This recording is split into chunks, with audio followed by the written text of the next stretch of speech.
رب العالمين والصلاة والسلام على أشرف الأنبياء والمرسلين وعلى آله وأصحابه أجمعين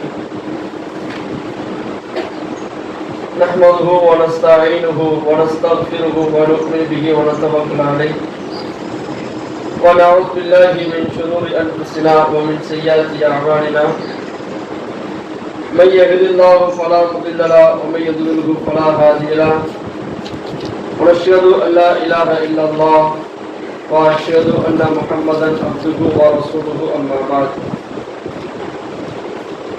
فقد قال الله تعالى في القرآن العظيم والفرقان المجيد أعوذ بالله من الشيطان الرجيم بسم الله الرحمن الرحيم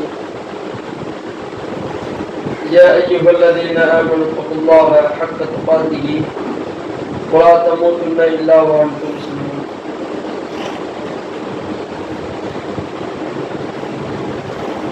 அல்லாஹ்வுடைய சாந்தியும் சமாதானமும் எம்பெருமானார் நபிகள் நாயகம் ஸல்லல்லாஹு அலைஹி வஸல்லம் அவர்கள் மீது அவர்களுடைய வழிமுறைகளை முறையாக சரியாக பின்பற்றி வாழ்ந்த உத்தம சத்திய சகாபாக்கள் தாபீன்கள் மீதும் இங்கு அமர்ந்திருக்கக்கூடிய மனிதர்கள் மீதும் எப்போதும் என்று தருவதுமாக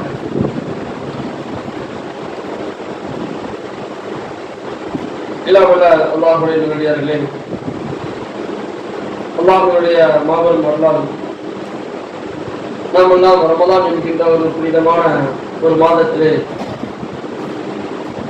ஒன்று கூடி நாம் அனைவர்களும் அல்லாஹ்வை பற்றியும் அல்லாஹ்வுடைய தூதரை பற்றி பேசப்படக்கூடிய இடத்தில் நாம் எல்லாம் அமர்ந்திருக்கிறோம். ரமலான் மாதத்தை பொறுத்தவரையிலும்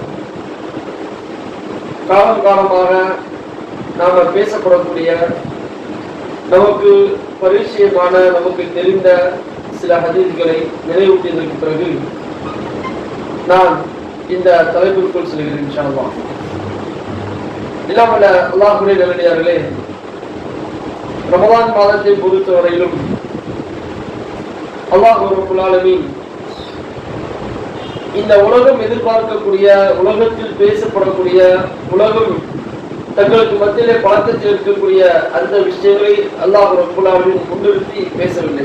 என்ன இன்னைக்கு எல்லாரும் பேசுறாங்க அப்படின்னா, எல்லாரும் பேசுறாங்க இன்னைக்கு முஸ்லிம்கள் நோன்பு வைப்பாங்க.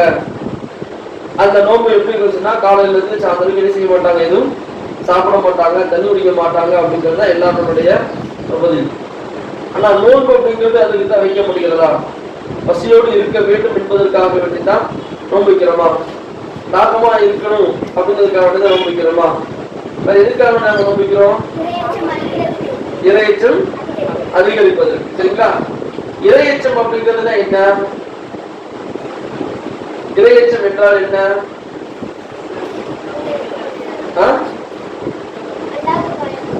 அல்லாஹ்வை, அல்லாஹ் யாரு? அப்படி கோபமா உட்கார்ந்துருக்கானா? அல்லாஹ் பயப்படணும். அல்லாஹ் கோபமா இருக்கானா? அல்லாஹ் அல்லது கத்தி வச்சு வச்சிருக்கானா? அல்லது கம்ப வச்சு அடிச்சுட்டு அந்த மாதிரி அல்லாஹ் உட்கார்ந்துருக்கானா? அல்லாஹ் பார்த்து நம்ம பயப்படணும் இல்ல. சில நபர்கள் நம்முடைய, அதாவது நம்ம மீது அன்பு காட்டக்கூடிய சில நபர்கள், நம்ம மீது மரியாதை காட்டக்கூடிய சில நபர்கள், நமக்காக வேண்டி உழைக்கக்கூடிய சில நபர்கள் மீது நமக்கு எப்படி இருக்கும்? ஒரு அன்பு இருக்குமா இல்லையா? ஒரு மரியாதை இருக்குமா இல்லையா? அவர்கள் மீது நமக்குன்னு ஒரு எப்படி இருக்கும்? அவங்க ஏதாவது சொன்னாங்கன்னா அவங்க பேச்சுக்கு நான் என்ன செய்ய மாட்டேன், மறுப்பு தெரிவிக்க மாட்டேன். அவங்க சொன்னா சரி கேட்டுருவேன், இவங்க சொன்னா சரி அவங்க சொல்லிட்டாங்க செஞ்சிருவோம் அப்படிங்கிற மாதிரி ஒரு மரியாதை கலந்த ஒரு அன்பு இருக்குமா இல்லையா? அந்த அன்பு யார் மீது வரணும்? அல்லாஹ் மீது வரணும். அதுக்காக வேண்டியது அல்லாஹ் என்ன செஞ்சிருக்கிறான்? இந்த மாதிரியான ஒரு பரிச்சயமான, அதாவது மனிதர்கள் பயன்படுத்தக்கூடிய ஒரு ஒன்று. நோன்பு காலங்கள்ல நம்ம காலையில இருந்து இரவு வரைக்கும் நம்ம பசியோடு இருக்கிறோம் அப்படிங்கிறது நோன்பு ஏழை மக்களின் பசியை உணர்வதற்காக வேண்டிதான் இன்னைக்கு நோன்பு இருக்கப்படுகிறது அப்படிங்கிற மாதிரி பரவலாக பேச்சு நடந்துட்டு இருக்கு. அதுக்காக வேண்டி கிடையாது. ஏழைகள் எல்லாரும் பசியா இருக்கிறாங்க, அதனால நாமளும் என்ன செய்யறோம், நோன்பு காலங்களா பசியா இருக்கிறோம் அப்படிங்கிறது தவறான கருத்து. ரமலான் மாதத்துல நாம ஏன் இந்த மாதிரியான ஒரு சப்ஜெக்ட், அதாவது இந்த மாதிரியான ஒரு விஷயத்தை நாம ஏன் கடைபிடிக்கிறோம் அப்படின்னு சொன்னா, இந்த பசியிலிருந்து, இந்த தாகத்திலிருந்தும் எந்த மாதிரியான ஒரு உணர்வு நம்மள்கிட்ட வருது அப்படின்னு சொன்னா, நான் என்ன ஆனாலும் நான் என்ன செய்ய மாட்டேன், தண்ணி குடிக்க மாட்டேன், இந்த மாதிரி நான் சாப்பிட மாட்டேன், நோன்பு வச்சிருக்கேன், அல்லாஹ் பார்த்துக்கிட்டு இருக்கிறான் அப்படிங்கிற மாதிரியான அல்லாஹ்வின் மீது ஒரு பேரன்பு, அல்லாஹ்வின் மீது ஒரு பேரன்பு, அல்லாஹ்வின் மீது பயம் அப்படிங்கிறது வேற. எப்ப பார்த்தாலும் அது ஏதோ ஒரு பெரிய குடும்பம் உட்கார்ந்து இருக்கிற மாதிரியும், அல்லாஹ் வந்து நம்மளை குடும்பப்படுத்துற மாதிரியும், எல்லாரும் அல்லாஹ்வுக்கு பயப்பட வேண்டும் என்பதற்காக அப்படி கிடையாது. அல்லாஹ்வின் மீது ஒரு பேரன்பு. அல்லாஹ் என்ன சொன்னாலும் நான் கேட்பேன், அல்லாஹ் என்ன சொன்னாலும் நான் கேட்பேன். என்ன இந்த உலகத்தை படைச்சது யாரு? அல்லாஹ். நமக்கு உலகத்தை இருந்து யாரு? அல்லாஹ். அப்ப அவனை வணங்குவதற்கு நமக்கு என்ன தடை என்கிற மாதிரியான ஒரு உணர்வு நம்மகிட்ட என்ன செய்யணும், வரணும் அப்படிங்கிறதுக்காக வேண்டித்தான் நான் என்ன செய்யறேன், நோன்பு வைக்கிறேன். இந்த பசி அந்த ஒரு பேரன்பை எனக்கு ஏற்படுத்துகிறது, இந்த தாகம் எனக்கு ஒரு பேரன்பை ஏற்படுத்துகிறது. எனக்கு இந்த மாதிரியான ஒரு விஷயம் வந்து அல்லாஹ்வுக்கு எனக்கு மத்தியில ஒரு நெருங்கிய தொடர்பு என்ன செய்ய ஏற்படுத்துது அப்படிங்கிறதுக்காக வந்து நான் என்ன செய்யறேன், நோன்பு வைக்கிறேன் அப்படிங்கிற சிந்தனை தான் நமக்கு என்ன செய்யணும் வரணும். சரியா? நோன்பு முடிஞ்சனாலே பசியும் பட்டினி மட்டும் ஞாபகத்துக்கு வரக்கூடாது. என்ன வரணும், நான் அல்லாஹ் மீது எந்த அளவுக்கு ஒரு பேரன்பு வச்சிருக்கிறேன், அல்லாஹ் மீது எந்த அளவுக்கு ஒரு மரியாதை வச்சிருக்கிறேன் அப்படிங்கிறத நாம என்ன செய்யணும், நம்முடைய கவனத்துக்கு வரணும். அதுக்கு தான் நாம என்ன செய்யறோம், நோன்பு நோக்கணும். சரிங்களா? இன்ஷா அல்லாஹ்.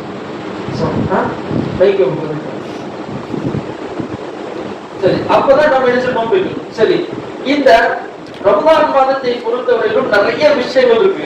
இன்னைக்கு நம்ம பேசப்படக்கூடிய அந்த சப்ஜெக்டோட ஒட்டி வரக்கூடிய ஒரு செய்தி என்ன அப்படின்னு சொன்னா, அல்லாஹ்வுடைய தூதர் ரசூலுல்லாஹி ஸல்லல்லாஹு அலைஹி வஸல்லம் சொல்லி காட்டுறாங்க, அதாவது ஏனைய மாதங்கள்ல நாம செய்யக்கூடிய சில இபாதத், அதாவது ஏனைய மாதங்கள்ல செய்யப்படக்கூடிய சுன்னத்தான அமல்கள் இருக்கா இல்லையா? சுன்னத் அப்படிங்கிறது என்னது? சுன்னத்துல என்னது? ஆமா, அது எப்படி, அதாவது ஃபர்லாக இல்லாம செய்யலாம். சரிங்களா? ஃபர்லாக இல்லாம கட்டாயப்படுத்தி செய்யப்பட வேண்டிய அவசியம் கிடையாது. இஸ்லாமிய மார்க்கத்துல கட்டாயப்படுத்தி, அதாவது கட்டாயமாக செய்யப்படக்கூடிய இபாதத்திற்கும் கட்டாயம் இல்லாத செய்யப்படக்கூடிய வணக்க வழிபாடுகள் இருக்கா இல்லையா, அதுக்கும் வித்தியாசம் இருக்கு. கட்டாயமாக செய்யப்படக்கூடிய என்னது? ஃபர்து. என்னது? ஃபர்து. சரிங்களா? கட்டாயம் இல்லாத ஒரு விஷயத்துக்கு என்ன சொல்றாங்க? சுன்னா. இது ஒரு சுன்னா, இஸ்லாமிய ஒரு மார்க்க ஒரு வழிமுறை. இதை நம்ம சொல்லி இதை கண்டிப்பா செஞ்சுதான் ஆகணும். இதை செஞ்சாலும் செய்யலாட்டும் நமக்கு குத்தம் இல்லை. அப்போ பருவான அமல்களுக்கு அல்லாஹ் நிறைய கூலிகள் கொடுக்குறான். அப்படிதானே? பருவான அமல்களுக்கு அல்லாஹ் நிறைய கூலி கொடுக்குறான். சுன்னத்தான அமல்களுக்கு என்ன செய்யறான், அதை விட மிக குறைவான ஒரு கூலி அல்லாஹ் ஒரு கூலி அளவில் கொடுக்குறான். ஆனா இந்த ரமலான் மாதத்தை பொறுத்தவரையிலும் சுன்னத்தான சுன்னத்தான வணக்க வழிபாடு இருக்கா இல்லையா, சுன்னத்தான வணக்க வழிபாடுகளுக்கு அல்லாஹ் ஒரு கூலி அளவில் பருவான கூலியை கொடுக்குறான். பரவானுக்குண்டான அந்த கூலி என்ன செய்யறாங்க, இந்த சுன்னத்துகள் கொடுக்குறான். அப்போ பரவான கூலிகளுக்கு எல்லாம் எப்படி கூலியை கொடுப்பான்னு பாத்துக்கணும். சரிங்களா? அப்ப இந்த ரமலான் மாதத்தை பொறுத்தவரையிலும் சின்ன சின்ன விஷயங்களுக்கு அல்லாஹ் வந்து நிறைய நன்மையான கூலிகள் அல்லாஹ் என்ன செய்யறான், கொடுக்குறான். அப்படிங்கிறதா இஸ்லாமிய மார்க்கம் நமக்கு என்ன செய்ய இந்த ரமலான் மாதமா நமக்கு சொல்லி தருது. ஒரு நாளைக்கு 24 மணி நேரம். சரிங்களா? ஒரு நாளைக்கு 24 மணி நேரம். அந்த 24 மணி நேரத்துல நம்ம 6 மணி நேரம் 8 மணி நேரம் தூங்கியே கழிக்கிறோம். அது விட்டுருங்க. சரிங்களா? மீதி இருக்கக்கூடிய ஒரு 16 மணி நேரம் இருக்கு. இந்த 16 மணி நேரத்துல நாம எந்த அளவுக்கு இபாதத்தை நம்மளால செய்ய முடியும், அது சொல்லுது. அவர் நம்ம வந்து அதாவது நம்ம குர்ஆன் நடத்துவதனாலும் திக்ர் செஞ்சாலும் மிஞ்சி போனா உதாரணத்துக்கு ஒரு 50,000 நன்மை இன்னைக்கு நம்ம செய்யறோம் வைங்களேன். உதாரணத்துக்கு ஒரு நாளைக்கு நாம 50,000 நன்மைகள் செய்யறோம். ஆனா இந்த ஒரு நாளைக்கு நம்ம 50,000 நன்மை செய்யறோம்னு சொன்னா, உதாரணத்துக்கு நம்ம ஒரு வாரம் தான் நம்ம இருக்க போறோம். அந்த ஒரு வாரத்துக்கு ஒரு நாளைக்கு 50,000 நன்மை அப்படின்னு சொன்னா, நம்முடைய கணக்குல 2 லட்சம் நன்மை நமக்கு வருதுன்னு வைங்களேன். நமக்கு 2 லட்சம் நன்மைகள் நமக்கு கிடைக்குது. ஆனா அல்லாஹ் கூட நாளைக்கு மறுமையில சொர்க்கத்திற்கு உள்ளாக போகுவதற்கு 4 லட்சம் நன்மை எதிர்பார்க்கிறோம். 4 லட்சம் நன்மை எல்லாம் என்ன செய்யறான், எதிர்பார்க்கிறோம். உதாரணத்துக்கு நம்முடைய வயசு எப்ப போனா 50 வயசு 60 வயசு வரணும் வைங்களேன். இதுல நம்மளால ஒரு நாளைக்கு நம்ம கணக்கிட்டு பார்க்கும்போது வந்து ஒரு 5 லட்சம் நன்மைகளை நம்மளால செய்ய முடியுது. நம்ம எல்லா வணக்க வழிபாடுகளும் செஞ்சாலுமே, எல்லா வணக்க வழிபாடுகளும் எல்லா நன்மைகளும் நம்ம செஞ்சாலுமே நமக்கு ஒரு 5 லட்சம் நன்மை தான் நமக்கு கிடைக்குது உதாரணத்துக்கு. ஆனா நாளைக்கு மறுபடியும் அல்லாஹ் சொர்க்கத்துக்குள்ள போகும் பொழுது நமக்கு 6 லட்சம் போனது 7 லட்சம் நன்மைகளை அல்லாஹ் எதிர்பார்க்கிறான்னு சொன்னா, அல்லாஹ் 7 லட்சம் நன்மை எதிர்பார்க்கறான்னு சொன்னா, மீறி அந்த 2 லட்சம் நன்மை நம்ம எப்படி எடுக்க முடியும்? நம்ம அதாவது நம்முடைய வாழ்க்கை காலங்கள்ல எல்லா இபாதத்தையும் செஞ்சு நம்ம கழிச்சாலுமே நம்மளால குறைவாகத்தான், நம்ம ஒரு அளவுக்கு நார்மலாகத்தான் நம்மளால என்ன செய்ய முடியுது, நன்மைகளை எடுக்க முடியுது. ஆனா அதிகப்படியான நன்மைகள் நமக்கு என்ன செய்ய தேவைப்படுது. அப்படி தேவைப்படுகின்ற பொழுது அந்த நன்மையை நாம எவ்வாறு பெறலாம் அப்படிங்கறதா இஸ்லாமிய மார்க்கம் என்ன செய்து சொல்லி தருது. நாம எவ்வளவுதான் இபாதத்தை செஞ்சாலும் என்ன செய்யுது, நமக்குன்னு ஒரு கணக்கு தான் வருது. ஆனா சொர்க்கத்துள்ள போவதற்கும் கூடுதலாக நன்மைகள் வேண்டும். என்ன செய்யலாம் அப்படின்னு சொன்னா, நான் ஒருத்தர் செய்யற வேலையை நான் ஒரு நபர் ஒரு விஷயம் செய்யறேன் அப்படின்னு சொன்னா 10 நபர்களுடைய கூலிகள் நான் என்ன செய்யணும், வாங்கி நாம செய்யணும். நான் ஒரு ஆள் இபாதத்தை செய்யறேன்னு சொன்னா, நான் ஒரு ஆள் நன்மை செய்யறேன்னு சொன்னா, நான் ஒருத்தர் மட்டும் நான் என்ன செய்யறேன் மார்க்கத்தினுடைய விஷயத்துல நான் மும்மரமா இருக்கிறேன் அப்படின்னு சொன்னா 10 நபர்கள் அல்லது 20 நபர்கள், இங்க உதாரணத்துக்கு ஒரு 20-50 பேர் இருக்காங்களா, இந்த 50 நபர்களுடைய கூலியை நான் என்ன செய்யணும், எடுத்துக்கொள்ள வேண்டும். அவர்களுடைய கூலி குறையாது. ஆனா அவர்களுக்கு என்ன கூலி கிடைக்கிறதோ, என்ன நன்மை கிடைக்கிறதோ அந்த நன்மையை நாம் என்ன செய்யணும், எடுத்துக்கொள்ள வேண்டும் அப்படிங்கிறத இஸ்லாமிய மார்க்கம் சொல்லி காட்டுது. அதாவது நன்மையில் பங்காளர்களாக மாற வேண்டும் அப்படிங்கிறது இஸ்லாம் சொல்லி காட்டுது. நன்மையில நாம ஒரு பங்கை எடுத்துக்கொள்ள வேண்டும். இன்னைக்கு இந்த ஒரு மர்கஸ் இருக்கு. இந்த மர்கஸ் இப்ப இன்னைக்கு நாம அல்லாஹ்வை பற்றி அல்லாஹ்வோட தூதரை பற்றி நம்ம பேசிட்டு இருக்கிறோம். ஃபேன் ஓடுது, கரண்ட் ஓடுது, இந்த செட்டு போட்டிருக்கிறாங்க, மார்க்க புத்தகங்கள் இருக்குது, தொழுகைக்கான இடம் போட்டிருக்கு. இப்ப இந்த மர்கஸ் நிறுவியதற்கு எத்தனை நபர்களுடைய உழைப்பு இருக்கு, எத்தனை நபர்களுடைய பொருளாதாரம் இருக்கு, எத்தனை நபர்களுடைய காலத்தின் நேர தியாகம் இருக்கு, அத்தனையும் நீங்க கொண்டு வச்சிருக்கிறாங்க. இப்பவும் இருந்துட்டு இருக்கு. இன்னும் இன்ஷா கேமரா வரையிலும் இது ஒரு பிரபண்டமான முறையில நடக்க இருக்கும் வைங்களேன். அந்த நடக்கும் காலம் எல்லாம் இதுல யாரெல்லாம் அமர்ந்து இதுல யார் நன்மை பெற்றுக் கொண்டிருக்கிறார்களோ அதுவரையிலும் அதுல என்ன நன்மை நாம் அடைகிறோமோ அதே நன்மையை இதை நிறுவியவர்களுக்கும் அல்லாஹ் போட்டாலும் கொடுத்து கொண்டிருக்கிறோம். நன்மை நாம இரட்டிப்பாக ஆக்குவதற்கும் அதை பன்மடங்காக ஆக்குவதற்கும் அதை டபுளாக ஆக்குவதற்கும் இப்ப அவங்க ஒரு ஆள் தான் உழைப்பு. ஒரு நபர் ஒரு 10 பேர் 10 பேர் இதை நிறுவியதற்கு பயங்கரமான உழைப்பு செஞ்சிருக்கிறாங்க. பொருளாதாரம் காவலர் எல்லாம் சேர்ந்திருக்கிறாங்க. ஆனா அந்த 10 நபர்கள் இங்க 100 பேர் கொடுத்தாங்கன்னு சொன்னா அந்த 100 பேர்களுடைய கூலியில இருந்து ஒரு பங்கு யாருக்கு கிடைக்கும், அந்த 10 பேர்களுக்கு என்ன செய்ய கிடைக்கும். இஸ்லாமிய மார்க்கம் அதைத்தான் சொல்லுது. நீங்க அப்படி நன்மையை சம்பாதிச்சா மட்டும்தான் என்ன செய்ய முடியும், சொர்க்கத்துக்குள்ள நீங்க போக முடியும். அப்ப ஒரு நபர் ஒரு உழைப்பு தான். ஆனா 100 நபர்களில் இருந்து நன்மை என்ன செய்யறாரு, எடுக்கிறாரு. 100 நபர்களில் இருந்து என்ன செய்யறாரு, அதிகமான நன்மை இருக்கு. நமக்கு எந்த கூலியும் குறையாது. இப்ப நான் இங்க தொழுகிறேன், நான் இங்க பயான் பண்றேன், நான் உங்கள்கிட்ட பேசுறேன், நான் இங்க வரேன், எல்லாரும் வாருங்க, எல்லாரும் போறீங்க. யாருடைய நன்மை யாருடைய விவாதத்தை உனக்கு குறையாது. ஆனா நம்மள்கிட்ட இருக்கக்கூடிய எந்த கூலி நமக்கு ஆட் ஆகுதோ வருதோ அதுல இருந்து ஒரு பங்கு அல்லாஹ் ரப்பல் ஆலமீன் அதே மாதிரியான ஒரு பங்கை இங்கு முயற்சி செய்தவர்களுக்கு அல்லாஹ் ரப்பல் ஆலமீன் கொடுக்கிறான். அந்த மாதிரியான ஒரு நன்மையில் பங்காளர்களாக நான் நன்மை செய்யணும், யார் நன்மை செய்யறாங்களோ அவர்களிடத்திலிருந்து ஒரு பங்கு என்ன செய்ய எனக்கு கிடைக்கணும் அப்படிங்கிற அடிப்படையில தான் நம்முடைய வாழ்வும் மரணமும் இருக்கணும் அப்படிங்கிறத அல்லாஹ்வுடைய தூதர் நமக்கு என்ன செய்றாங்க சொல்லி காட்டுறாங்க. ஏன்னு சொன்னா நாளைக்கு மறுமையில ஒரு நபர் வருவாங்க.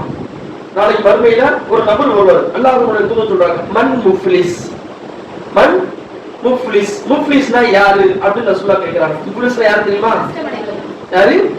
நஷ்டம் அடைந்தவர்கள். யாரை பார்த்து சொல்றாங்க தெரியுமா? நன்மையோட நிறைய அமல்கள் செஞ்சு நன்மையோட வருவாங்க.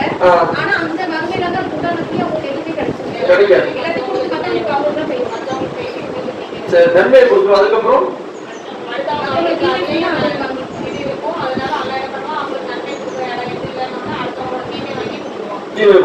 அப்போ நஷ்டவாளிகள் அதாவது நன்மையானவர்கள், நன்மையை செய்யக்கூடியவர்கள், நன்மையினால் நான் சொர்க்கத்துக்கு போறேன் அப்படிங்கிற ஒரு மனப்பான்மை அவருக்கே தெரியுது. அல்லாஹ் பாக்குறான் இவ்வளவு நன்மைகள் நிறைய நன்மைகள் இருக்கு, ரைட் ஓகே நீ சொர்க்கத்துக்கு போகலாம்னு சொல்லும் பொழுது அவருக்கே தோணுது என்கிட்ட இவ்வளவு நன்மைகள் இருக்கு, நான் என்ன செஞ்ச நிச்சயமா நான் சொர்க்கத்துக்கு போயிருப்பேன் அப்படிங்கிற நினைப்புல இருக்கும் பொழுது அவர் மூலியமாக பாதிக்கப்பட்ட அத்தனை நபர்களும் வருவாங்க. அவங்க நல்லா வந்து குறை சொல்லுவாங்க. இறைவா என்னை இப்படி பேசினாரு, அவர் இப்படி செஞ்சாரு, என்னை வாழவங்கப்படுத்தினாரு, என் பொருளாதாரத்தை எடுத்தாரு அப்படின்னு சொல்லும் பொழுது அல்லாஹ் என்ன செய்வா, பாதிக்கப்பட்டவர்களுக்கு அத்தனை நபர்களுக்கும் அவங்களுடைய நன்மை எடுத்து அல்லாஹ் கொடுத்துருவான். மறுபடியும் ஆள் வருவாங்க. அப்ப இவருக்கு என்ன செய்ய நன்மை இல்ல, என்ன செய்யலாம்? அப்ப பாதிக்கப்பட்ட நபர்களிடத்திலிருந்து தீமை அல்லாஹ் என்ன செஞ்சிருவான், கலைஞ்சிருவான். அவங்கள்ட்ட தீமை எடுத்து அந்த தீமையை எடுத்து யார் பாதிப்பதற்காக வேண்டி ஆரம்பித்தார்களோ அவங்கள்ட்ட அல்லாஹ் கொடுத்துருவான். அப்போ நன்மையை குறைஞ்சி தீமை என்ன செஞ்சிடும், அதிகமாக நாம் ஆயிரும். நன்மைக்கு தெரிஞ்சோ தெரியாம நாம் என்ன செஞ்சிருப்போம், ஏதாவது ஒரு வார்த்தை பேசியிருப்போம், ஏதாவது ஒரு விஷயம் நாம செஞ்சிருப்போம். அப்ப அந்த நன்மைகள் நம்மிடத்துல குறைவதாக இருக்கு சொன்னா ஏராளமான நன்மைகளுடைய அந்த பொக்கிஷங்களை நாம் என்ன செய்யணும், எடுக்கணும். நான் ஒருத்த உழைப்பு, எனக்கு 60 வயசு ஆகுது, 60 வயசுல என்னால எவ்வளவு செய்ய முடியுமோ அதைத்தான் செய்ய முடியும்.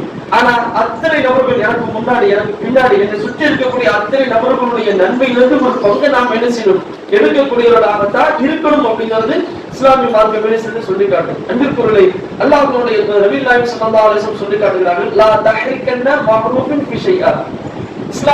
இஸ்லாமிய மார்க்கத்தை தவிர்த்து வேற எந்த மதத்திலும் இப்படி நாம கேள்விப்பட முடியாது. எந்த கொள்கைகளை இந்த மாதிரி கேள்விப்பட முடியாது. இதுக்குமா இந்த விஷயத்துக்குமா என்கின்ற அடிப்படையில ஏராளமான நன்மைகளை இஸ்லாமிய மார்க்கம் பேசுறது சொல்லி தருகிறது. லா தஹ்ரிகன்ன மஅரூஃபின் ஃபி ஷைஆ. எந்த ஒன்றையும் நீங்க அற்பமாக கருதாது, எந்த ஒன்றையுமே நீங்க அற்பமாக கருதாதீங்க. இங்க வந்து நீங்க சும்மா வாரீங்க, இதுல ஒரு கண்ணுக்கு பார்க்கும்போது ஒரு சின்ன தூசி இருக்கு, அல்லது அழுக்கு இருக்கு, அதை நீங்க தொடங்கிங்க, இதையுமா அப்படிங்கிற எதிர்பார்க்கணும். இதுலதான் அல்லாஹ் ரப்பல் ஆலமீன் நாளை மறுமையில ஒரு ட்விஸ்ட் வச்சிருப்பான். நம்ம ஏதாவது ஒரு வகையில நமக்குன்னு ஒரு பாதிப்பு, நரகத்துக்கு உண்டான ஒரு வேதனை, அதுல இருந்து ஒரு பாதுகாப்பு ஏதாவது ஒன்று அந்த நன்மையில இருக்கும் அப்படிங்கிறத இஸ்லாமிய மார்க்கம் பேச சொல்லுது. ஒரு நாய்க்கு தண்ணி கொடுக்கறதுல என்னங்க சொர்க்கம் இருக்கு? ஒரு நாய் ஈர மண்ணை என்ன செய்ய நாக்க கொண்டு அப்படியே கீழே வச்சு உரியுது, அப்படியே உறிஞ்சு அந்த தண்ணி என்ன எடுக்குது. இது ஒரு பெண்மணி பாக்குறா. அது அந்த பெண்மணி யாரு? விபச்சாரம் செய்யக்கூடிய ஒரு பெண்மணி, தீமையில் இருக்கக்கூடியவள், பாவம் செய்யக்கூடியவள், அல்லாஹ்வுடைய மார்க்கத்தில் இருக்கக்கூடிய அந்த சட்டத்தை மீறியவள். அவளுக்கு அவன் வந்து நேரம் கிணத்துக்குள்ள இறங்குறான், தன்னுடைய முந்தானை எடுத்து என்ன செய்யறா, தண்ணி நினைக்கிறான், அந்த தண்ணி எடுத்து அந்த நாய் கொடுக்குறான், அந்த நாயை குடிக்குது, அது சந்தோஷத்துல போகுது. இதுல என்ன இருக்கு? தண்ணி கொடுப்பது அவருடைய பெரிய போர்ல போய் கலந்து கொண்டாங்களா, அல்லது மார்க்க எல்லா விதத்திலும் நன்மை அதிகமாக இல்ல, அந்த ஒரு விஷயத்துல இதுல என்ன இருக்கு அப்படிங்கிற அடிப்படையில நாம் என்ன செய்ய நினைக்கிறோம். ஆனா இஸ்லாமிய மார்க்கம் இதுல என்னப்பா இருக்கு, இதெல்லாம் செஞ்சா நமக்கு நன்மை கிடைக்குமா என்று அற்பமாக கருதாமல் அந்த நன்மை செஞ்சிருக்காங்களா இல்லையா, அந்த உள்ளத்தில் ஏற்படக்கூடிய ஒரு சிந்தனை, அந்த சிந்தனைக்காக அல்லாஹ் உங்களுடைய தூதர் சிந்தனை கொடுத்திருக்கிறாங்க. அந்த சிந்தனைக்காக இதுல என்ன இருக்கு, இதுலயும் இருக்கு அப்படிங்கிற மாதிரி நாம் என்ன செய்யணும், அந்த இடத்தை நாம் அவர்களுக்கு நாம் நன்மைகளை நாம் என்ன செய்யணும், அந்த இடத்தை எடுத்துக்கொள்ளக்கூடியவர்களாக நாம் இருக்கணும். அதனாலதான் ரசூலுல்லாஹி ஸல்லல்லாஹு அலைஹி வஸல்லம் சொல்லி காட்டுறாங்க, பேரித்தம்பழம் துண்டு யார் பசியோட அடக்கும் தெரியுமா? பேரித்தம்பழம் துண்டு இருக்கா இல்லையா, அது யாருடைய பசிக்கு அடங்கும்? ஒருத்தருடைய பசிக்கு அடங்காது, சின்ன பச்சை குழந்தைகளுடைய பசி தான் அடங்கும். அது உங்களுக்கு கூட நம்ம கொடுக்க முடியாது. அந்த பேரித்தம்பழ துண்டை நீங்கள் தர்மம் செய்தாவது நீங்க என்ன செய்ய, நரகத்திலிருந்து பாதுகாவல் பெற்றுக்கொள்ளும். அதுல என்ன இருக்கு? அதுலயும் உங்களுக்கு நன்மைகள் இருக்கு அப்படிங்கறத என்ன செய்யுது இஸ்லாமிய மார்க்கம் சொல்லி காட்டுகிறது. அதனால லா தஹ்ரிகன்ன மஅரூஃபின் ஃபி ஷைஆ, எந்த ஒன்றை நீங்க என்ன செஞ்சிட கூடாது, அதாவது லா தஹ்ரிகன்ன மஅரூஃபின் ஃபி ஷைஆ, எந்த ஒன்றை நீங்க இழிவாக கருதாது. அதனால அந்த விஷயத்தை நீங்க செய்வதற்கு நீங்க என்ன செய்ய, முற்படுத்திக் கொள்ளுங்கள் அப்படிங்கறத இஸ்லாமிய மார்க்கம் சொல்லி காட்டுகிறது. நாளைக்கு மறுமையில, அதாவது இறை நிராகரிப்பாளர் இருக்காங்களா இல்லையா, அல்லது இறை நிராகரிப்பாளர்களோ அல்லது நன்மையில குறைந்தவர்கள் யாரை பார்த்து பொறாமைப்படுவார்கள் தெரியுமா? யாரை பார்த்து பொறாமைப்பட்டு என்ன சொல்லுவாங்க தெரியுமா? அதாவது இந்த உலகத்துல அல்லாஹ்வால் கொடுக்கப்படக்கூடிய ஒவ்வொரு காரியங்களையும் அவர்கள் பொறுமையோடு கையாண்டு, அது சோதனையா இருக்கட்டும், அது கஷ்டமா இருக்கட்டும், அல்லது சிரமமாக இருக்கட்டும், அல்லது பெரிய ஒரு அவங்களுடைய பின்தொடர்ந்து வரக்கூடிய ஒரு முசீபத்தா இருக்கட்டும், ஏதாவது ஒரு விஷயத்தை அவர்கள் தொடர்ந்து பொறுமையாளர்களாக கையாண்டுப்பாங்களா இல்லையா, அந்த கையாளக்கூடிய மனிதர்களை, அந்த கையாளக்கூடிய அந்த கூட்டத்தினர்களை இந்த நன்மை குறைந்தவர்கள் பார்ப்பாங்க. பார்த்த உடனே அவங்க சொல்லுவாங்க, அவர்களுக்கு பின்னால் மலை போல் நன்மைகள் குவிந்திருக்கும். அவங்களுக்கு பின்னாடி பொறுமையாக இருந்தவர்களுக்கு அல்லாஹ் ரப்பல் ஆலமீன் என்ன செய்வான், அதிகமான கூலிகளை கொடுத்ததன் காரணமாக நன்மையில் குறைந்தவர்கள் என்ன செய்வாங்கன்னு சொன்னா, அவர்களை பார்த்து எங்களுடைய தோல் புஜங்கள் வெட்டப்பட்டிருந்தாலும் இந்த நிலைமைக்கு நாங்கள் வந்திருக்கலாமே, இந்த உலகத்துல இவ்வளவு நன்மை எங்களுக்கு கிடைக்கும் தெரிஞ்சிருந்தா எங்களுடைய தோல் புஜங்கள் எல்லாம் வெட்டப்பட்டிருக்கலாமே என்று அவர்கள் ஆசைப்படுவார்கள் என்று அல்லாஹ்வுடைய தூதர் சொல்லி காட்டுறாங்க. அப்போ ஒரு நன்மையை அடைந்து கொள்வதற்கு என்னென்ன செய்யணும், எந்த அளவுக்கு ஆர்வப்படணும் அப்படிங்கிறது இஸ்லாமிய மார்க்கம் சொல்லி காட்டுது. எந்த விஷயத்தையும் என்ன செய்ய அற்பமா கருத வேண்டாம். எல்லாரும் எந்த விஷயம், ஒரு மர்க்கஸா இருக்கட்டும், ஒரு வீடா இருக்கட்டும், அல்லது ஒரு பள்ளிவாசலா இருக்கட்டும், அல்லது சமுதாய பணியா இருக்கட்டும், எந்த விஷயமா இருந்தாலும் நன்மையில் பங்காளர்களாக ஆகுவதற்கு நமக்கு ஒரு வாய்ப்பு கிடைக்கிறது அப்படின்னு சொன்னா அந்த வாய்ப்பை நாம் என்ன செய்யணும், பயன்படுத்திக் கொள்ள வேண்டும் என்று இஸ்லாமிய மார்க்கம் நமக்கு என்ன செய்து சொல்லி காட்டுகிறது. இஸ்லாமிய மார்க்கம் நமக்கு என்ன செய்யுது, அதை நமக்கு சொல்லி காட்டுகிறது. அப்ப அந்த நன்மையினுடைய பங்காளர்களாக ஆகுவதற்கு சிறந்த முறையில ஒரு முயற்சி எடுக்க வேண்டும் அப்படிங்கிறத இஸ்லாமிய மார்க்கம் நமக்கு என்ன செய்து சொல்லி காட்டுகிறது. சரி, மக்கால இருந்து மதீனாவுக்கு போனவங்க என்ன சொல்லுவாங்க? இது முஹாஜிர்கள். சரிங்களா? அப்ப மதீனால இருக்கக்கூடியவங்க பேர் என்ன சொல்லுவாங்க? ஏன் அன்சார்? மக்கால இருந்து மதீனாவுக்கு வந்திருக்காங்க, அதனால ஹிஜ்ரத் பண்ணி வந்திருக்கனால முஹாஜிர்னு சொல்றோம். மதீனால உள்ளவங்க மதீனாவாசிகள் தானே சொல்லணும், ஏன் அன்சாரிகளை சொல்லணும்? புரியல. அன்சாரிகள் ஏன் பேர் வந்திருக்கு அப்படின்னு சொன்னா அவங்க என்ன செஞ்சாங்க? உதவி செஞ்சாங்க. அல்லாஹ்வினுடைய பாதையில நமக்கு கிடைத்த ஒரு மாபெரும் ஒரு பொக்கிஷன் என்பதற்காக வேண்டி தங்களுடைய வீடுகளில் இருந்து ஒரு சில பகுதியில் அவர்களுக்கு கொடுத்து, தன்னிடத்தில் இருக்கக்கூடிய அந்த மனைவிமார்களில் இருந்து சில நபர்களை அவர்களுக்கு என்ன செய்ய தலாக் பண்ணி கொடுத்து, தன்னுடைய வியாபாரத்தில் இருந்து சில பங்குகளை பிரித்து அந்த வியாபார சந்தைகளை கொடுத்து, தன்னிடத்தில் இருக்கக்கூடிய பொருளாதாரத்தில் இருந்து சில பங்குகளை பிரித்து அவர்களுக்கு கொடுத்ததினால் அல்லாஹ் அவர்களுக்கு என்ன பெயர் சொல்லியிருக்கான்? அன்சாரிகள். மதீனாவாசிகள் இல்லாம அன்சாரிகள். இன்றைக்கு ஹிஜ்ரத் செய்யப்பட்டு வந்து இருக்கக்கூடிய அத்தனை முஹாஜிர்கள் எவ்வளவு போர் செஞ்சிருப்பாங்க, அல்லாஹ்வுடைய பாதையில் அதிகமான போர் செஞ்சிருப்பாங்க, இஸ்லாமிய மார்க்கத்தை எடுத்து பிற மக்களுக்கு எடுத்து சொல்லியிருப்பாங்க. அத்தனை நபர்களுடைய கூலியும் ஒரு பங்கு யாருக்கு கிடைக்கும்? அன்சாரிகளுக்கு கிடைக்கும். அதனாலதான் இன்னைக்கு சகாபாக்களை திட்டாதீங்க. அதனாலதான் சகாபாக்கள் இன்னைக்கு திட்டாதீங்க. நாம கையளவு இன்னைக்கு உகதுமலை அளவுக்கு இன்னைக்கு நாம நன்மை செஞ்சாலும், அதாவது தானந்தரம் பண்ணாலும், சகாபாக்கள் செஞ்ச கையளவு செய்யப்படுற அந்த தர்மத்துக்கு ஈடாகிறது அப்படிங்கிறது இதான் அர்த்தம். அவங்க நன்மையில் உயர்ந்த இடத்துல நன்மையின் பங்காளர்களாக ஆகுவதற்கு என்ன முயற்சி செய்யணுமோ அதை என்ன செஞ்சாங்க? அவங்க செய்யக்கூடியவர்களாக இருந்தார்கள். அல்லாஹ்வுடைய தூதர் என்ன செய்வாங்க? தர்மம் செய்யாடுமா? அல்லாஹ்வுடைய தூதர் போருக்கு நிறைய போருக்கு போகும்போது, இதுக்கு முன்னாடி போருக்கு போயிட்டு வந்து அவங்களோட கனிமத்து பொருட்கள் இருக்குமா இல்லையா, அவங்களோட சம்பாத்தியம் ஏதாவது அந்த மாதிரியான ஏதாவது ஒரு பொருள் என்ன செய்யுங்க? தர்மம் செய்யாடுமா? ஏன்னா நாங்க அடுத்த போருக்கு போகணும், அதை வச்சுதான் எங்களை நாங்கள் உருவாக்கணும். அது சாப்பாடு அல்லது ஆடைகள் அல்லது கவசங்கள் அல்லது இரும்பு தாதுகள் ஏதாவது ஒண்ணு நீங்க என்ன செய்யுங்க? அல்லாஹ்வுடைய பாதையில நீங்க தர்மம் செய்யுங்கள் அப்படின்னு சொல்லி அல்லாஹ்வுடைய தூதர் என்ன செய்வாங்க? சொல்லுவாங்க. அப்ப என்ன செய்வாங்கன்னா சகாபாக்கள் அவங்கள்ட்ட கையில ஒண்ணு இருக்காது, நேரா என்ன செய்வாங்க? சந்தைக்கு போவாங்க. சந்தையில போய் சில நபர்கள் வந்து லாபத்திற்காக வேலை செய்வாங்க, பொருளாதாரத்துக்காக வேலை செய்வாங்க. ஆனா இவங்க வேலை செஞ்சதை எதுக்காக வேண்டிய அப்படின்னு சொன்னா தர்மம் செய்வதற்காக வேண்டியதான். இந்த வேலை முழுக்க அல்லாஹ்வுடைய பாதையில போகணும் அப்படின்னு சொல்லி சந்தைக்கு போவாங்க. அந்த காலத்துல வந்து நம்ம ரயில்வே ஸ்டேஷன் பாத்தீங்கன்னா அதுக்குன்னு உள்ள ஒரு சங்கத்தை போட்டு ஒரு சொற்களை சட்டப்பட்டு போவாங்க இல்லையா? நம்ம அதாவது பெட்டி முழுக்க எல்லாத்தையும் எடுத்து தூக்கிட்டு வந்து அதுல இறக்கி வச்சு குளிவிட்டு போவாங்க இல்லையா? அந்த மாதிரி அல்லாஹ்வுடைய தூதருடைய காலத்துல அந்த சகாபாக்கள் என்ன செய்வாங்க? சந்தைக்கு போய் அந்த பேருந்தம்பளம் வந்து வண்டியில வருமா இல்லையா, அதை கீழே இறக்கி வைப்பாங்க. இறக்கி வைக்க கூலி, ஏற்றி வைக்க கூலி, தண்ணியில இருந்த கிணத்துல இருந்து தண்ணி எடுத்து கூலி, அதை ஆடு மாடுகள் எடுத்து கரெக்டா கட்டு, இது எல்லாத்தையுமே அவங்க செஞ்சு அதுல வரக்கூடிய பொருளாதாரத்தை எடுத்து அப்படியே கொண்டு போய் என்ன செய்வாங்க? அவர்கள் கையில கொடுப்பாங்க.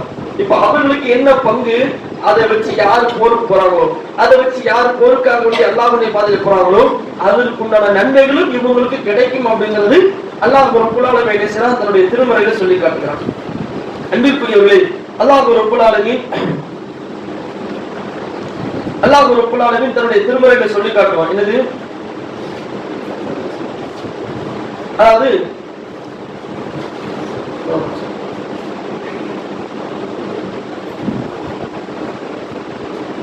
அல்லாஹ் சொல்கிறார், வலா இன்ஃபிகூன நஃபகத்தன் ஸகீரத்தன் வலா கபீரா.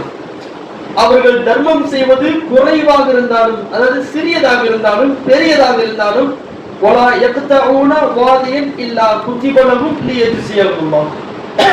நிச்சயமாக அவர்கள் பள்ளத்தாக்கை கடந்து செல்லுகின்ற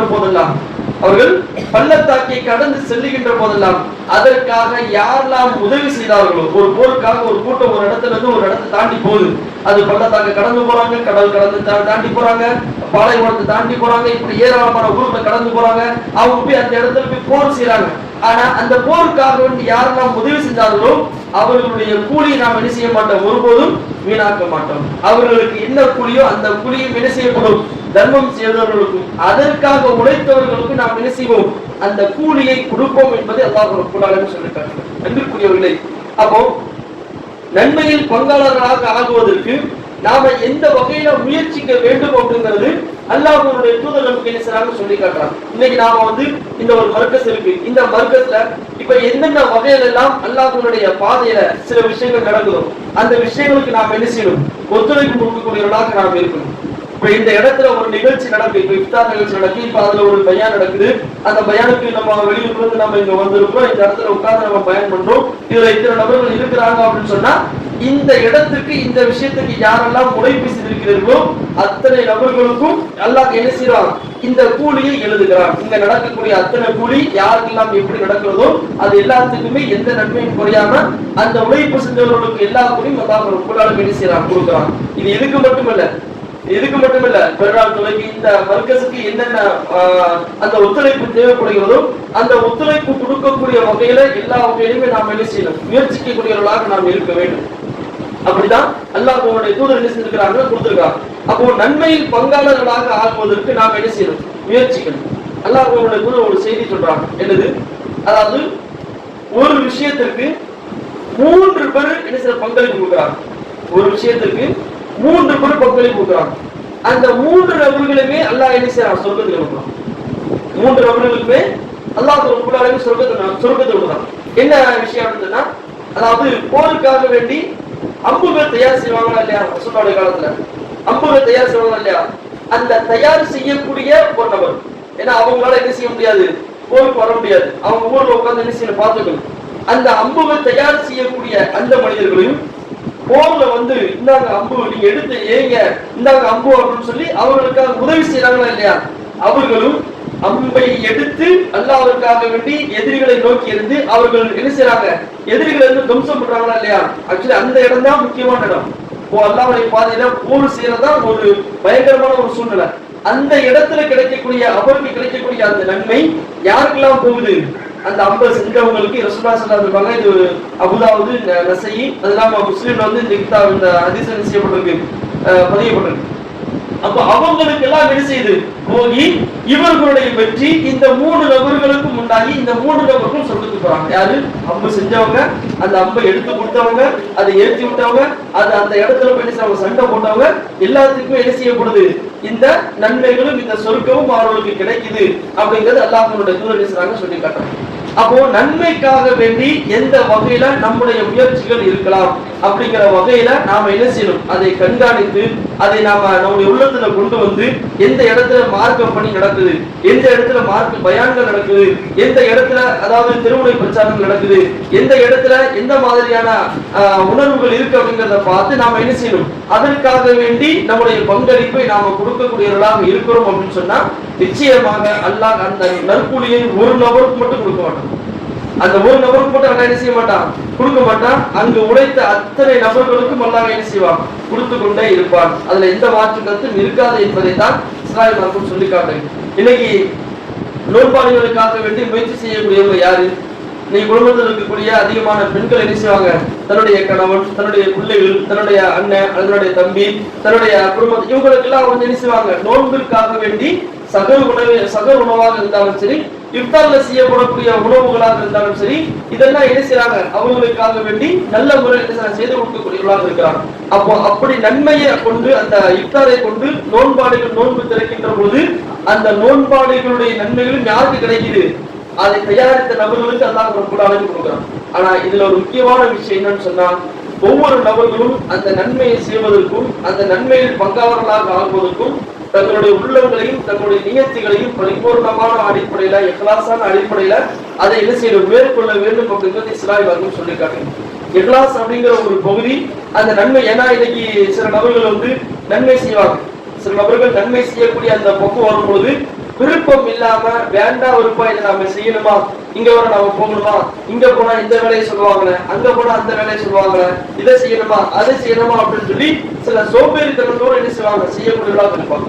அப்படி இருந்தோம்னு சொன்னா அந்த நன்மையில் எந்த வகையும் நாம என்ன செய்ய முடியாது, எடுக்க முடியாது.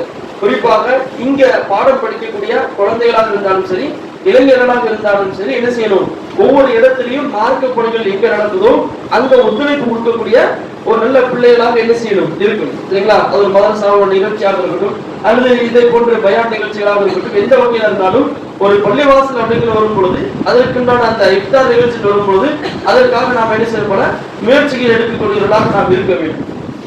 குடும்பத்தில் உள்ளவர்களும் கணவனுக்காக அல்லது பிள்ளைகளுக்காக சில வேலைகள் கொஞ்சம் சிரமப்பட்டு செய்ய வேண்டியதா இருக்கும். காலையில சீக்கிரம் எழுந்திருப்பீங்க அல்லது இரவு நேரத்துல அப்பதான் நோம்பு திறந்துட்டு நம்ம சாயா குடிக்க நடப்போம். அப்பதான் நம்ம இரவு உணவு செய்ய வேண்டிய சூழல் வரும். இது எல்லாத்தையுமே சில நேரங்கள்ல நம்ம பொறுமையோடு நம்ம கையாளுகின்ற பொழுது நோன்பு திறக்கின்ற அந்த நோன்பாளிகளுடைய நன்மைகள் நமக்கு என்ன செய்யுது, சிறந்த முறையில கிடைக்கும் அப்படிங்கிறது இஸ்லாமிய மார்க்கம் நமக்கு என்ன செய்து சொல்லி காட்டு. சரிங்களா? சரி, இது ஒண்ணு.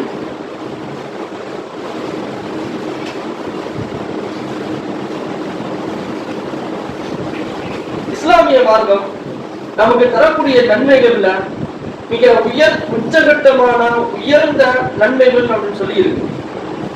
நாம சாதாரணமா இப்ப நம்ம சொன்ன வந்து சில நபர்களுடைய மனிதர்களுக்கு நாம செய்யப்படக்கூடிய, அதாவது நம்மளோடு இருக்கக்கூடிய நபர்களுக்கு நாம செய்யப்படக்கூடிய சில உதவிகள் இருக்கு. அந்த உதவிகள் மூலியமாக நமக்கு என்ன செய்யப்படும், சில நன்மைகள் நமக்கு கிடைக்கும், சில பங்குகள் நமக்கு கிடைக்கும். ஆனா உச்சபட்சமாக அல்லாஹ் ரப்பல் ஆலமீன் ஏராளமான அதிகப்படியாக நன்மைகள் தரக்கூடிய ஒரு செய்தியை இஸ்லாமிய நமக்கு என்ன செய்து சொல்லி காட்டுகிறது. என்ன? மனிதர்களுக்கு நாம உதவி செய்வது என்கின்ற ஒரு பகுதி எப்படி இருக்குதோ அதே மாதிரி மார்க்கத்தின் உதவியாளர்களாக நாம் இருக்க வேண்டும் அப்படிங்கிறது இஸ்லாம் நமக்கு என்ன சொல்லி தருகிறது. மார்க்கத்தின் உதவியாளர்களாக நுஸ்ரத்தீன் அப்படின்னு சொன்னா மார்க்கத்தின் உதவியாளர்களாக நாம் என்ன செய்யணும் இருக்கணும். மார்க்கத்தின் உதவியாளர்கள்னா எப்படி, மார்க்கத்துக்கு நான் எப்படி உதவி செய்ய முடியும் அப்படின்னு கேட்டா, இஸ்லாமிய மார்க்கம் நமக்கு ஒரு செய்தியை ஒன்று சொல்லுதுன்னு வைங்களேன். அந்த செய்தியை நாம செய்வது மட்டுமல்லாமல் அது பிற நபர்களுக்கு சொல்லக்கூடியது மட்டுமல்லாமல் அதை மனதார ஏற்றுக்கொள்ளக்கூடிய ஒரு பக்குவத்திலும் நாம் இருக்க வேண்டும் என்று இஸ்லாமிய மார்க்கம் சொல்லி காட்டுகிறோம். உதாரணத்துக்கு இப்போ நாம தண்ணி குடிக்கிறோம். தண்ணி குடிக்கும் போது நம்ம எந்த மாதிரியான ஒரு நிலையோடு நம்ம தண்ணி குடிக்கணும் அப்படின்னு சொன்னா என்ன செய்யணும்? பிள்ளைகளா சொல்லுங்க ஆகும். பிஸ்மில்லா சொல்லணும். வேற என்ன செய்யணும்? உட்கார்ந்து குடிக்கணும். வேற என்ன செய்யணும்? வேற என்ன செய்யணும்? ரைட். அடுத்து ஒவ்வொரு மடக்கு மடக்கா குடிக்கணும். ஆமா, ஒவ்வொரு மடக்கு மடக்கா குடிக்கணும். இது யார் சொன்னா? இது நம்முடைய இஷ்டமோ உங்களுடைய இஷ்டமோ என்ன செய்ய கிடையாது. அப்படிதான் மார்க்கத்தின் உதவியாளர்களாக ஒவ்வொரு நபர்களும் திகழணும். நாம சில நேரங்கள்ல வந்து பல இடங்கள்ல வந்து எல்லா நபர்களும் கலந்துருப்பாங்க. அதாவது மாற்று மதத்தினர் இருப்பாங்க, அல்லது நம்மளோட வியாபாரம் பண்ணவங்க இருப்பாங்க, நமக்கு பரிச்சயம் இல்லாதவங்க இருப்பாங்க, நமக்கு பழக்கமானவங்க இருப்பாங்க. அவர்களுக்கு முன்னணியில் இஸ்லாம் எங்களுக்கு கற்றுத்தந்த ஒரு பாடம் என்ன? நாங்க உட்கார்ந்து குடிக்கணும், பிஸ்மில்லா சொல்லி குடிக்கணும், நாங்க என்ன செய்யணும், மடக்கு மடக்கா நாங்க குடிக்கணும், நாங்க வந்து சொல்லி அல்ஹம்துலில்லாஹ் சொல்லணும் என்று நாம என்ன செய்யணும், பல மக்களுக்கு அந்த அடையாளத்தை நாம காட்டக்கூடியவர்களாக இருக்க வேண்டும் என்பதை இஸ்லாமிய மார்க்கம் நமக்கு சொல்லித் தருகிறது. நமக்கு இந்த மாதிரியாக செய்யணும் அப்படிங்கிறது இஸ்லாமிய மார்க்கம் எங்களுக்கு கட்டளையிடுகிறது என்பதை இஸ்லாமிய மார்க்கத்தினுடைய விஷயங்களை கண்ணியப்படுத்துவதும், இஸ்லாமிய மார்க்கத்தினுடைய விஷயங்களை சொல்லின் மூலியமாக செயலின் மூலியமாக பிற நபர்களுக்கு நாம காட்டி கொடுப்பதும் என்ன, நாளை எல்லாம் கேள்வி கேட்பான். நீ இஸ்லாமிய பிற மக்களுக்கு சொல்லியா? யாரா என்னால சொல்ல முடியல, எனக்கு வெட்கமா இருந்துச்சு. அப்ப நீ என்ன செஞ்ச? நான் பிற மக்கள் பார்க்கும்படியான இஸ்லாமிய மார்க்கத்தினுடைய சட்டங்களை நான் அமல்படுத்தினேன். நான் தாடி அழுந்தவரோட பெருசா என்ன செஞ்சேன், நான் வச்சேன். நான் வந்து ஒரு நல்ல ஆடைகளோட நான் இருந்தேன். மற்ற நபர்கள் சண்டையில பொழுது நான் இந்த மாதிரி நான் பேசினேன். நான் உட்கார்ந்து தண்ணி குடிச்சேன். சாப்பிடும் போது வலது கையால நான் சாப்பிட்டேன். உணவுகளை இந்த மாதிரியான சாப்பிட்டேன் அப்படின்னு சொல்லி அல்லாஹ்விடத்தில் நாம் என்ன செய்யற இந்த மாதிரியான பதில்களை நாம் என்ன செய்யலாம் சொல்லலாம். அப்ப மார்க்கத்தின் உதவியாளர்களாக, மார்க்கத்தினுடைய அந்த பங்காளர்களாக நாம் என்ன செய்யணும் பாரணும் அப்படிங்கிறது இஸ்லாமிய மார்க்கம் சொல்லி காட்டுது. எனக்கு ஒரு செய்தி தெரியுது, அந்த செய்தியை நான் என்ன செய்யறேன் உங்களுக்கு சொல்லி காட்டுறேன். நீங்க எல்லாருமே என்ன செய்றீங்க, அதை கல்வியாளர்கள் அவர் வந்து இங்க என்ன செய்ய பயான் பண்ணணும் அப்படிங்கிறதுக்காக வேண்டி சிலர் கூப்பிட்டுருக்காங்க. அவர் இங்க வந்து ஒரு நல்ல ஒரு மார்க்க பிரச்சாரம் பண்ணணுங்கிறதுக்காக வேண்டி ஒரு மாசத்துக்காக வேண்டி வந்துருக்காங்க. ஏர்போர்ட்ல வந்த உடனேயுமே அரசு அதிகாரிகள் என்ன செஞ்சாங்க, போயிட்டாங்க, போச்சு பிடிச்சி உட்கார வச்சுட்டாங்க. நீ யார், எங்க இருந்து வந்திருக்க, நீ எதுக்கு இங்க வரணும், இந்த மதத்தை பரப்ப வந்திருக்க, அப்படிலாம் பரப்பக்கூடாது அப்படின்னு சொல்லி அவங்க மேல இல்லாத கூடாதுன்னு சொல்லி அவங்களை அங்க இருந்து அடுத்த பிளைட்ல ஏற்றி என்ன செஞ்சாச்சு, சிலர்காக்க அனுப்பியாச்சு. சும்மா விடல, இங்க யாரை கான்டாக்ட் பண்ணா அத்தனை நபர்கள் கூப்பிடுங்க, அவங்க மேல என்ன செய்யணும், சட்டத்தை பாய்க்கணும் அப்படின்னு சொல்லி கடுமையான ஒரு மோசமான நிலவரத்தை உருவாக்குறாங்க. ஏன்? யாரும் மார்க்கத்திற்கு உதவியாளர்களாக வந்துவிட்டாது, யாரும் மார்க்கத்துக்கு உதவியாளர் வந்துவிடாரு. நீ அவன்கிட்ட சொல்லுவ, அவன் இவன்கிட்ட சொல்லுவான், இவன் அவன்கிட்ட சொல்லுவான், நன்மை செய்யுமா, ஏழைக்கு உதவி செய்யுமா, சக்காத்து கொடுமா, இவங்க வட்டி இல்லாம மொத்தமா அடிச்சிருவாங்க. அப்புறம் நாங்க யாருக்கு வட்டி கொடுக்க? வட்டி நாங்க உருவாக்குறதே இந்த சமுதாயத்துல மக்களை பிரிந்தெடுத்து அவங்களை தற்கொலை பண்ண வைக்கணும். நாங்க வட்டியை உருவாக்கி இருக்கிறோம். அந்த வட்டியே கூடாது அப்படின்னு சொல்லி நீங்க சக்காத்து கொடுத்து மக்களை நல்ல முறை நீங்க கொண்டு வந்துட்டீங்க அப்படின்னு சொன்னா எப்படி நாங்க வட்டியை கொடுக்க வைப்போம் என்கின்ற அடிப்படையில மார்க்கத்திற்கு யாரெல்லாம் உதவி செய்கிறார்களோ அவர்களை அத்தனை நபர்களும் நீங்க என்ன செய்யறாங்க? கைதாக்கப்படுகிறார்கள் அல்லது கொலை செய்யப்படுகிறார்கள், அவர்களை தடுக்கப்பட்டுக் கொண்டிருக்கிறார்கள். அன்பிற்குரியவர்கள், அதனால நாம நிச்சயமாக இஸ்லாம் நம்முடைய தலைகள் சுமத்திய அத்தனை சட்டத்திட்டங்களை நாம என்ன செய்யணும்? நடைமுறைப்படுத்தணும். அது ஆண்களாக இருந்தாலும் சரி, பெண்களாக இருந்தாலும் சரி. இஸ்லாம் எங்களுக்கு இது சொல்லி இருக்குது, அதை நாங்க செய்யணும். பெண்களாக இருக்கக்கூடியவர்களுக்கு இது இப்படிதான் செய்யணும் என்கின்ற அடிப்படையில மக்களுக்கு என்ன செய்யணும்? அதை சொல்லணும். நாங்க இப்படிதான் பண்ணுவோம், நாங்க இதைத்தான் செய்வோம், நாங்க இப்படிதான் பேசணும், நாங்க இப்படிதான் சொல்லணும். நாங்க என்ன நிலை ஆனாலும் எங்களுடைய தொழுகை நாங்க விட மாட்டோம். நாங்க ஜாலியா இருந்தாலும் சரி, நாங்க சந்தோஷமா இருந்தாலும் சரி, தொழுகை அந்த நேரத்தில் நாங்க என்ன தொழக்கூடியவர்களாக இருக்கிறோம் என்கின்ற ஒரு நல்ல சிந்தனை நாம் என்ன செய்யணும்? பிற மக்களுக்கு அதை எடுத்து சொல்லக்கூடியவர்களாக நாம் என்ன செய்யணும்? அப்படி இருக்கின்ற பொழுதுதான் அல்லாஹ் ரப்பல் ஆலமீன் என்ன செய்யறான்? மார்க்கத்தின் உதவியாளர்களாக இருக்கிறோம். ஒரு நபர்கிட்ட இருந்து அது ஒரு 100 நபர்களுக்கு பரவும். ஒரு நபர்கிட்ட இருந்து அது 100 நபர்களுக்கு போச்சுன்னா அந்த 100 நபர்கள் என்ன நன்மை செய்கிறார்களோ அந்த நன்மையிலிருந்து ஒரு பங்கு அல்லாஹ் என்ன செஞ்சிருவான்? இந்த முதல் நபர்களுக்கு அல்லாஹ் ரப்பல் ஆலமீன் கொடுத்துருவான். அப்ப மார்க்கத்தின் உதவியாளர்களாக நாம் என்ன செய்யணும்? இருக்கணும். அபூ ஹுதைஃபா ரலியல்லாஹு அன்ஹு எல்லாரும் கேள்விப்பட்டிருக்கீங்க. டைம் ஆச்சு. இது நீங்க இஃப்தாருக்கு என்ன டைம் சொல்றீங்க அது சொல்லுங்க. அது ஒரு பிரச்சனை சரிங்களா? அவருக்கு படி தரேன். அவருக்கு 6 நாள் புரிஞ்சிருவா? சரி. அபூ ஹுதைஃபா ரலியல்லாஹு அன்ஹு ஒரு எதிர் நாட்டினுடைய மன்னத்தை என்ன ரசிக்கிட்டாங்க. அவங்கள பிடிச்சி அவங்களை கடுமையான வேதனை பண்றாங்க. நீ என்ன இஸ்லாமிய மார்க்கத்தை நீங்க எடுத்துக்கிட்டீங்கன்னா எந்த தப்பு நீங்க செய்ய மாட்டீங்களா? அப்படியா? சரி, செக் பண்ணி பாத்துருவோம் அப்படின்னு சொல்லி அபூ ஹுதைஃபா ரலியல்லாஹு அன்ஹு என்ன செய்றாங்க? ஒரு சிறையில தூக்கி போடலாம். சிறையில தூக்கி போட்டு அவர்களுக்கு சாப்பாடு கொடுக்காம, அவங்களுக்கு தண்ணியை கொடுக்காம பட்டினி போட வைக்கிறாங்க. ஒரு வார காலமா என்ன செய்றாங்க? அபூ ஹுதைஃபா ரலியல்லாஹு அவர்களுக்கு பட்டினி போட வச்சு அவர்கள் பசி என்கின்ற அந்த ஒரு தருணம் வருகின்ற பொழுது அவங்க என்ன செய்றாங்க அப்படின்னு சொன்னா பன்றி கறியை கொடுக்குறாங்க. அவங்க பசியம் வரும் பொழுது பன்றி கறி என்ன செய்றாங்க? கொடுக்குறாங்க. இங்கிறதா இது தின்னு இல்லாட்ட பட்டினி கடை அப்படின்னு சொல்லி பன்றி கறியும் மதுவையும் கொடுக்குறாங்க. ரெண்டுமே இஸ்லாத்துல என்னது? ஹராமாக்கப்பட்ட ஒரு செய்தி. அபூ ஹுதைஃபா ரலியல்லாஹு அன்ஹு அவர்கள் என்ன செய்றாங்க? சாப்பிட மறுக்கிறாங்க. அப்ப அவங்களோட சிறையில் அந்த சிறை கைதி அந்த காவலர்கள் அவங்க சொல்றாங்க, நிர்பந்தத்தின் அடிப்படையில் சாப்பிடலாம்ல, ஒன்னும் பிரச்சனை இல்லை, நீங்க தாராளமா சாப்பிட வேண்டியது இதுல என்ன இருக்கு அப்படின்னு கேட்கும் பொழுது அபூ ஹுதைஃபா ரலியல்லாஹு அன்ஹு சொல்லி காட்டுகிறார்கள், இஸ்லாத்துல சாப்பிடலாம், மாற்று கருத்து இல்லை. ஆனா ஒரு முஸ்லீம் சாப்பிடணும்னு நீங்க எதிர்பார்க்கறீங்கல்ல. இந்த இடத்துல நான் கறியை சாப்பிட்டேன், இந்த இடத்துல நான் மதுவை குடிச்சேன் அப்படின்னு சொல்லி இந்த மக்களுக்கு பிரகடனப்படுத்தணும். இஸ்லாத்துல நீ இப்படிலாம் சாப்பிட்டா ஈமான் உறுதியில் இருக்கக்கூடியவங்க இப்படிலாம் செஞ்சாங்கன்னு சொல்லி மக்கள்கிட்ட நீங்க போய் பிரகடனப்படுத்துங்களா இல்லையா? அப்படி இஸ்லாமிய மார்க்கத்தை கேவலப்படுத்துவதற்கு நான் ஒருபோதும் விட மாட்டேன். அப்படி அதுக்கு நான் செத்தாலும் பரவாயில்ல, அதற்கு நான் என்னுடைய உயிர் இந்த இடத்துல மடிந்தாலும் பரவாயில்ல, இந்த உணவு நான் சாப்பிடலாம், எனக்கு அனுமதி இருக்கு, பிரச்சனை இல்லை. ஆனா நான் சாப்பிடணும்னு நீங்க ஆசைப்படுறீங்களா இல்லையா? அந்த மாதிரியான நிலையில நான் என்ன செய்ய மாட்டேன், உருவாக்க மாட்டேன். அதுக்கு என்னுடைய உயிர் மடிந்தாலும் பரவாயில்லன்னு சொல்லி அந்த இடத்துல சொன்ன வார்த்தைகளுடைய பிரதிபலன் என்ன தெரியுமா? அந்த நாட்டு மன்னர் வர சொல்லி அதுக்கு நிறைய அந்த அபூ ஹுதைஃபா அவங்க டெஸ்ட் பண்ணி பாக்குறாங்க, எப்படியாவது நமக்கு மதம் மாறிடுவான், நம்ம கூட வந்துருவான்னு சொல்லி நிறைய டெஸ்ட் பண்றாங்க. மேல இருந்து அதாவது ஒரு இடத்துல இருந்து இடிச்சுறாங்க. அவங்க அதாவது கையில கட்டி இடிச்சுறாங்க, மேல இருந்து கீழே போடுறாங்க. அப்படி கீழே வருகின்ற பொழுது என்ன செய்றாங்க? அந்த இடத்துல அழுகுறாங்க.